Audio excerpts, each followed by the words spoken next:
Okay, welcome back. I would like now to look at the practical bits on how to use the functions for sum, average, count, minimum, max, concatenate, if, rank, and round. Now, straight away, I'll go to my spreadsheet where I've typed some sample data. I would like us to calculate the totals here. Totals here can be found by just writing a simple formula of, let's say, it's equal to 78 plus 90 plus 56. But there is actually no need of doing that because supposing those columns are very many, like let's say 20 columns or 100 columns. If you continue writing C3 plus D3 plus 3, it might be tedious and you can easily make a mistake. So functions will come in handy. So just use a sum function. So click sum, the parenthesis, put your cursor inside the parenthesis and select the range you want to sum. So we want to sum from 78 to 56. Then just hit enter. You'll get your answer as 224. If you confirm that using a calculator, you discover that it's quite correct. So we want to use the same formula for all these records. So just select everything, including the one you have calculated. And then on your home tab towards the right, there is a tab, a command there's a command here called fill with a drop down. So we click command and then say fill down.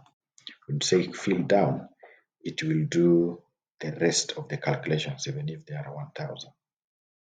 So that is just an easy way of doing that. What about mean? Mean is like average. So just go to where your average, you want your average to be, and then click is equal to, and then type the function name average. As you type, it will show you. So just click on average.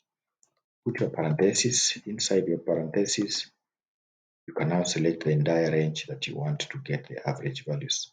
So mine is up to that point. Hit enter.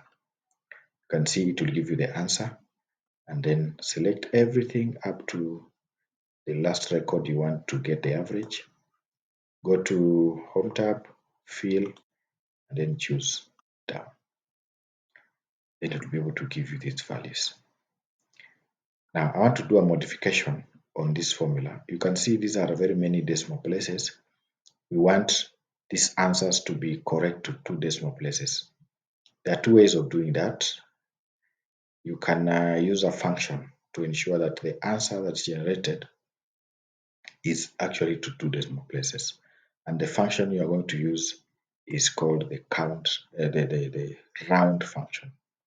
So let's say this is the function. We want to write another function to round off the answer for average to 2 decimal places. So we begin with that. So we just say is equal to, and then say round, then put the parenthesis, then here put 2. What this formula does is that it waits until the inner function calculates and completes. So the inner function here is average. So once the average has been found, it uses that answer for function as an argument, and then it rounds it over to 2 decimal places. So when you hit enter, you'll be able to see that the answer is now to 2 decimal places, and therefore we can use that. When you select everything and you say fill down, everything will be to 2 decimal places. So basically that's how a round function can be used. You can reduce any number to any number of decimal places by just changing. Instead of 2 here, you can put 1, you can even put 0, you can even put 3. It will give you the correct decimal places. Now let me go to what we call the max function. Max function will give you the maximum value from a range that you have selected.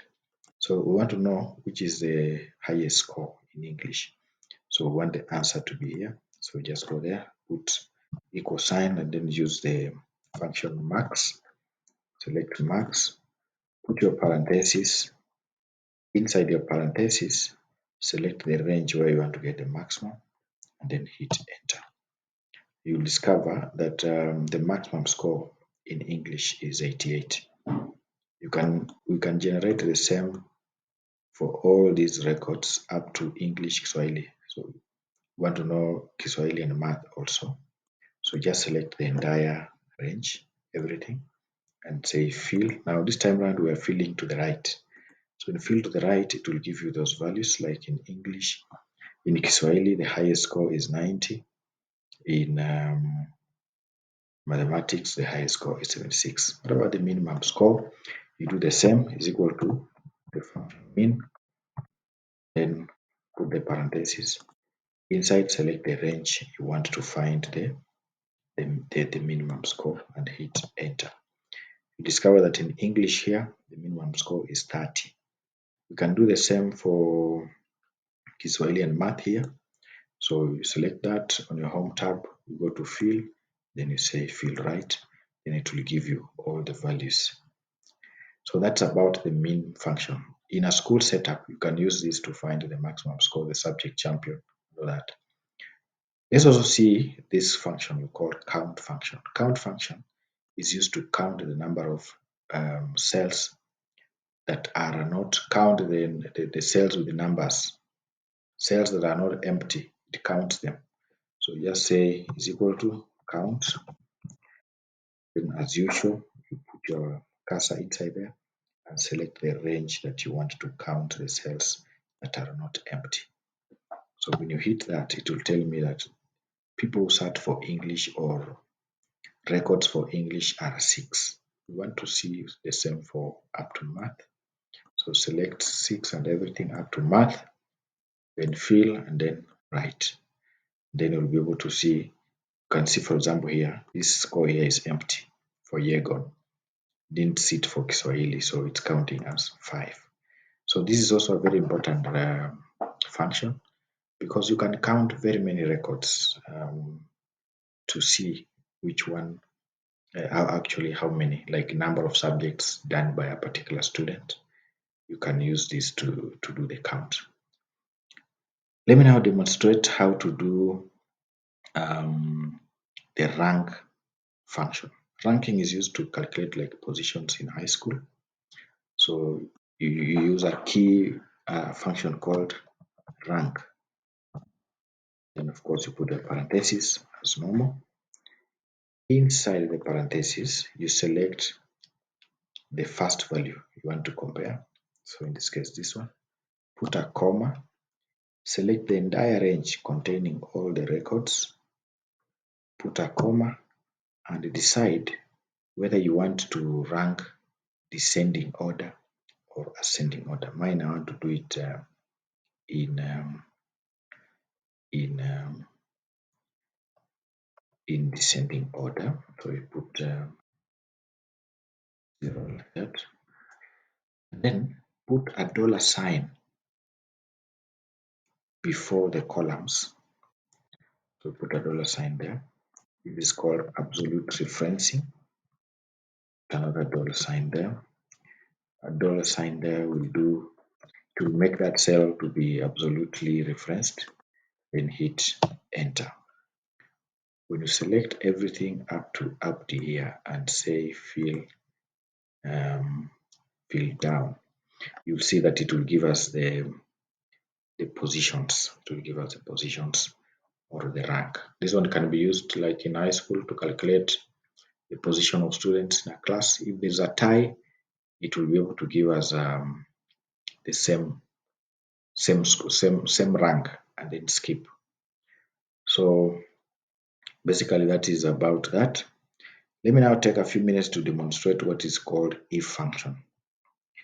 If function is used to do like a decision. It's used to do something based on something else. For example, I want to say it's equal to if I want to see if this mean score is greater than, let's say, 70. It's greater than, let me say it's greater than 60. Let me give it, let it display, let's say A plane, let it display B. If not, let it display maybe C, something like that. See how we have done this. If this is greater than this, then say this, or else say that. So we do okay. So you can see it checks this one is greater than 60, so it will give it a B. Let me use a simpler one. Let me use a simpler, more realistic one. So it's equal to if, that is the way we do it. Put the bracket if, and then inside here, that's where you put the comments.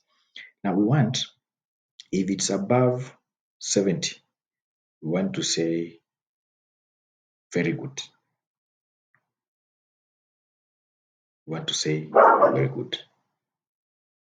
So, or else we want to, let's say, good. So if this number is greater than 70, then what do we say?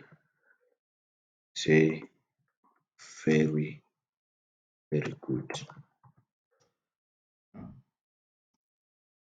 Or else we say what?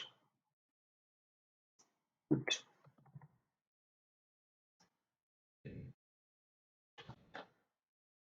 Then we select everything up to Abdi, and then we fill down. You see it will check anything that is above 70, that is very good. Anything that is below 70 is treated as good. So this is the power of if functions. If functions can do a lot of things. You can use it to assign grades to all these figures. You can use it to assign, to make decisions like promoted to maybe Form 2 based on the performances. You can use it to make quite a number of decisions in any scenario. So this is just a basic one. This is just a basic one. You put if, then this is a condition. And then this second one here, this is a condition if the results if true, and then the results if this condition is not met. So if this condition is true, if G3 is greater than 70, then it assigns this condition. If it's not true, then it gives out this value. That's how this function works. So basically, we have now looked at most of these functions, except the concatenate function. Concatenate function, we shall look at it later. So using your laptop, you can be able to do a lot of practice on all this so that you are up to speed with these functions because they are very common. Hope you enjoyed the lecture. That marks the end of this lecture on common functions. Thank you very much.